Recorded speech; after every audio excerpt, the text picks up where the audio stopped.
Isang magandang gabi po sa ating pong lahat. Ito po ang TCFC Sunday Evening Online Worship Service. Ang tema po para sa bang ito ay God's Guidance o Patnubay ng Diyos. Bilang isa pong kumikilala at nananampalataya sa ating Panginoon, ay mahalaga po ba na yung patnubay niya ay nasa ating mga buhay?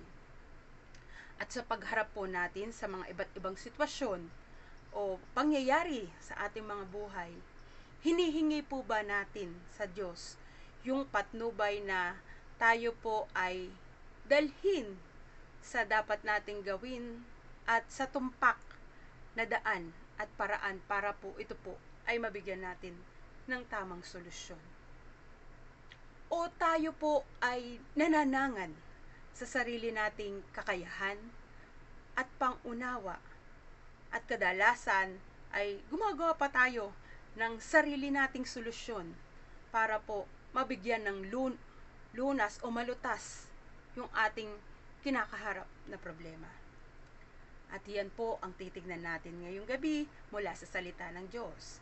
At ito po ay binigyan ko po ng title na Seek God's Guidance. Before we continue, tayo po muna ay manalangin sa ating pong Diyos na makapangyarihan. Salamat po aming Diyos, Diyos na napakabuti sa buhay ng bawat isa sa amin. Sa mga oras na to, patuloy namin ibinibigay ang papuri, ang parangal at pagsamba ay sa iyo lamang, Panginoon, sapagkat ikaw ang siyang dahilan kung bakit kami, Panginoon, ay naririto, may buhay, may lakas. Lahat ng meron kami, Panginoon, ay amin pong patuloy na kinikilala na ito'y nagbubuhat lamang sa iyo, aming Diyos. Sa mga oras na to, Panginoon, anuman pong karumihan, anuman pong pagkakamali, anuman pong kasalanan, anuman pong pagsalansang ang aming nagawa sa aming isip, sa aming mga imahinasyon, sa aming mga pinanalita o sa aming mga sinalita, aming pinagbalakan at isinagawa, Panginoon, na hindi nagbigay kaluguran sa iyo at hindi ayon sa iyong kalooban. Panginoon, patawarin mo nga po kami. Pakalinisin mo po kami, O Diyos. At patuloy, Panginoon, na muli mong papanumbalikin ang aming ugnayan sa iyo upang malaya namin mapakinggan ng malinaw, ng maayos, Panginoon, ang iyong mga salita sa gabing ito na amin pong titignan. Lord, tunay nga po na ang banal na spirito ang siyang patunay at magpatuloy na sa amin po ay magbigay ng kaunawaan sa iyong mga salita.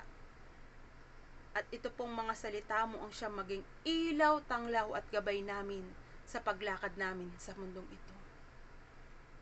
Panginoon, apart from you, Lord, we are nothing. Kaya patuloy na kailangan ka namin sa aming mga buhay, Panginoon. Bigyan mo nga po kami ng kaunawaan sa mga oras na to sa iyong mga salita. Buksan mo po ang aming mga puso, ang aming mga isip upang malaya kang makakilos, makagawa sa aming mga buhay. Patuloy na sa iyo kami aasa, sa iyo kami kakadlo ng kapayapaan at kalakasan sa iyong mga salita. Sa iyo lamang po, Panginoon, ang oras na to at patuloy na sa iyo po namin pinagkakatiwala ang lahat. Ang kalooban mo, ang siyang parating masunod, maganap sa buhay namin. Ito po ang aming panalangin ng may pasasalamat sa pangalan ni Jesus. Amen. Kunin po natin ang ating mga Biblia at atin po itong buksan sa aklat ng Awit, Kabanata 27 mula talata 11 hanggang 14. Sama-sama po natin itong basahin. Ang sabi po sa English, sa NIV, Teach me your way, O Lord, lead me in a straight path because of my oppressors. Do not turn me over to the desire of my foes, for false witnesses rise up against me, breathing out violence. I am still confident of this. I will see the goodness of the Lord in the land of the living. Wait for the Lord, be strong and take heart, and wait for the Lord. Sa Tagalog po, ituro mo sa akin, Yahweh, ang iyong kagustuhan. Sa ligtas na landas, ako'y iyong samahan. Pagkat naglipa na ang aking mga kaaway, sa mga kaaway ay huwag akong ipaubaya, na kung lumulusob ay mga pagbabanta at kasinungalingan ang dalang sandata. Naniniwala akong bago ako mamatay, kabutihan ni Yahweh ang aking masasaksihan. Kay Yahweh tayo magtiwala, manalig sa Kanya, at huwag manghinawa. Kay Yahweh tayo magtiwala. Ito po ay panalangin ng pagsusumamo ni Haring David sa ating pong Diyos na makapangyarihan. Hinihiling ni David sa Diyos na siya ay patnubayan, gabayan, at panatilihin siya sa tamang landas, sapagkat nasa isang mahirap na sitwasyon itong si Haring David o si David. Kabi-kabila ang kanyang mga kaaway na nais siyang saktan at ipapatay. At siya po'y ginagawan ng mga maling usap. So, dito po ay makikita po natin na may mga pagsubok o sitwasyon si Haring David na kinakaharap. Maging tayo rin po, aking mga kapatid, mapakristyano man tayo o hindi kristyano, pare-pareho po tayong dumadaan sa iba't ibang uri ng sitwasyon ng ating mga buhay. Andyan po yung problema na nalaman mo na ikaw ay may malubhang sakit o kaya naman mayroong naninira sa'yo na iyong malapit sa iyong puso o kaya naman ay mayroong nakagawa ng pagkakamali sa iyo ang iyong kapwa. So sa gitna po ng mga sitwasyon at pagsubok na yan, ano po ang ating ginagawa? At sino po ang ating nilalapitan? Kanino tayo humihingi ng payo? Kanino tayo humihingi ng tulong? Kadalasan po sa ating mga tao na kapag po tayo ay may mga sitwasyon na kinakaharap, ang tendency po natin ay gumawa po tayo ng sarili nating paraan upang malutas o masolusyonan ang ating mga problema na kinakaharap. Gumagawa tayo ng mga hakbang na pwede nating maging solusyon sa mga problema. Pero makikita po natin, mga kapatid, dito po sa ating pong teksto ngayong gabi, sa verse 11 na binasa po natin, sabi po doon ni Haring David, "Teach me your way, O Lord." Dito po makikita po natin na si David po ay hindi lumapit kung kani-kanino lamang at hindi siya nanangan sa sarili niyang kakayahan at sa sarili niyang lakas. Bagkus, ang nilapitan, ang sinangguni o sinanggunian o sinangguni ni David ay walang iba kundi po ang ating Diyos na makapangyarihan sa lahat.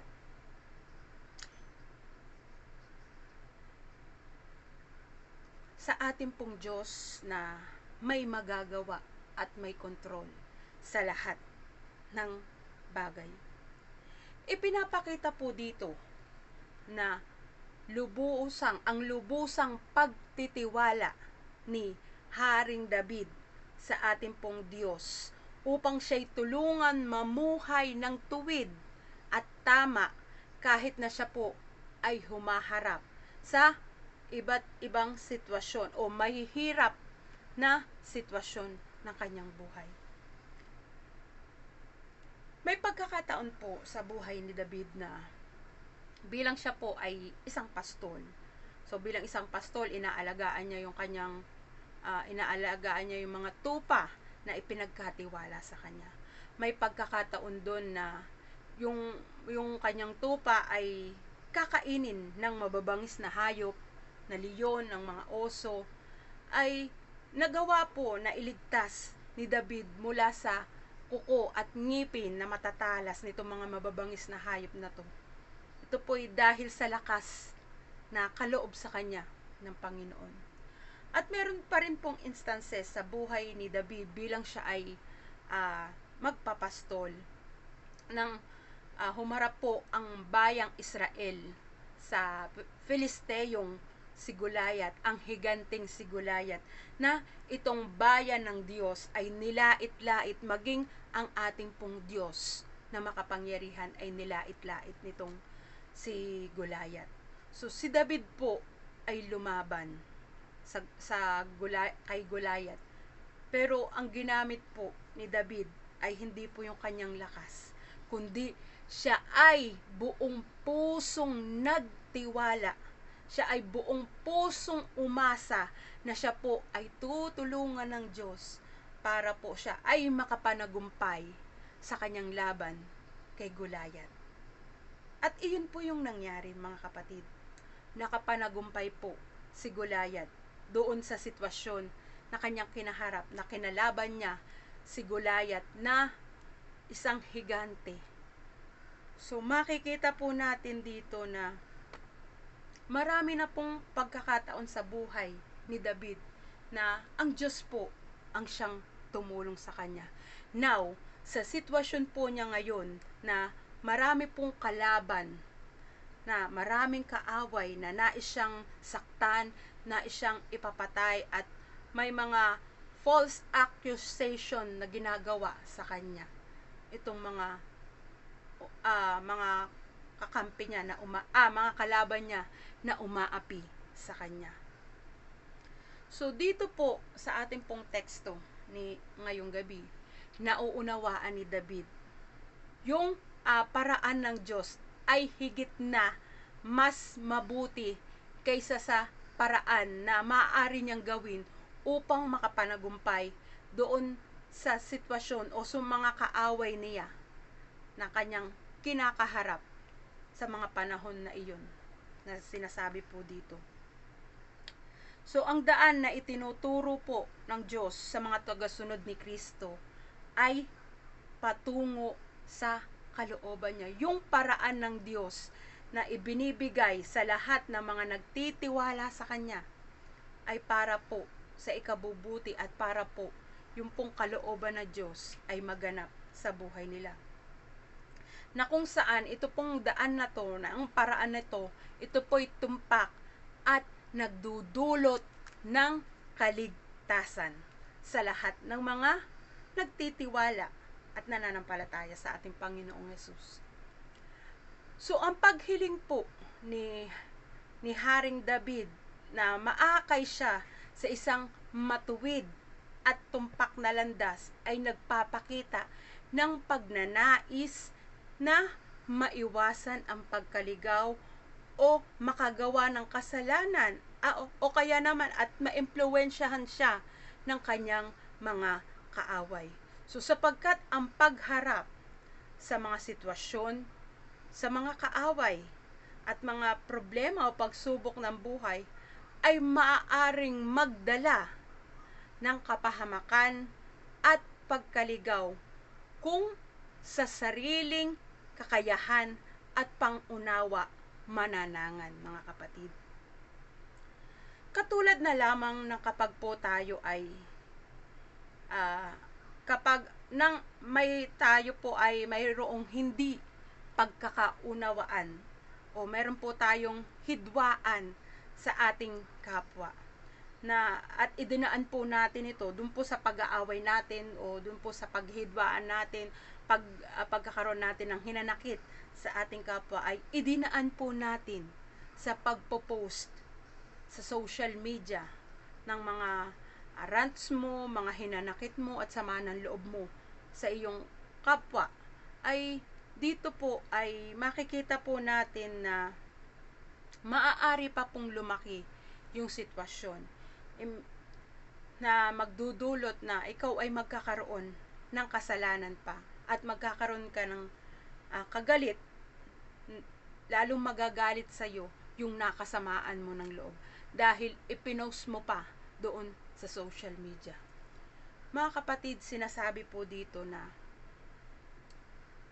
tayo po bilang mga kumikilala at nananampalataya sa ating pong Panginoong Hesus, napakahalaga na hinihingi po natin ang patnubay ng Diyos.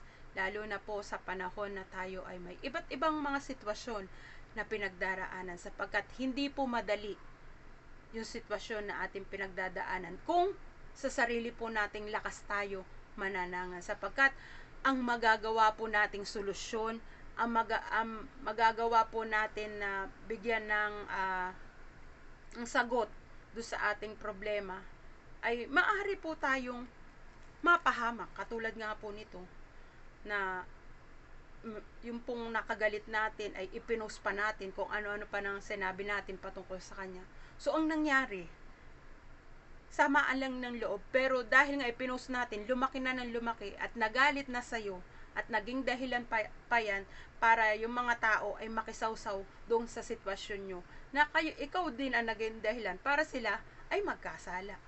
Kaya mga kapatid, napakahalaga na ating hinihingi ang patnubay ng Diyos sa bawat sitwasyon, sa bawat suliranin ng ating mga buhay, at sa lahat po ng pagkakataon. Hindi lang po sa panahon na tayo may problema, kundi sa lahat ng pagkakataon, ating pong hingin ang patnubay at paggabay ng Diyos, lalo na po sa mga desisyon, sa mga pagpili na atin pong gagawin sa ating mga buhay. Dahil ang guidance ng Diyos ay makatitiyak po tayo na tayo ay itutumpak sa tamang landas, at ito ay magdadala sa atin para sa ating mga ikabubuti, at dadalhin din tayo doon sa kalooban ng ating Diyos na buhay. Itinuturo ng talatang ito sa mga mananampalataya na ang pagsunod sa daan at kalooban ng Diyos ay humahantong sa isang buhay na may lakas at may katagumpayan. Binibigyan din nito na ang Diyos ay handang pamunuan ang mga taos pusong lumalapit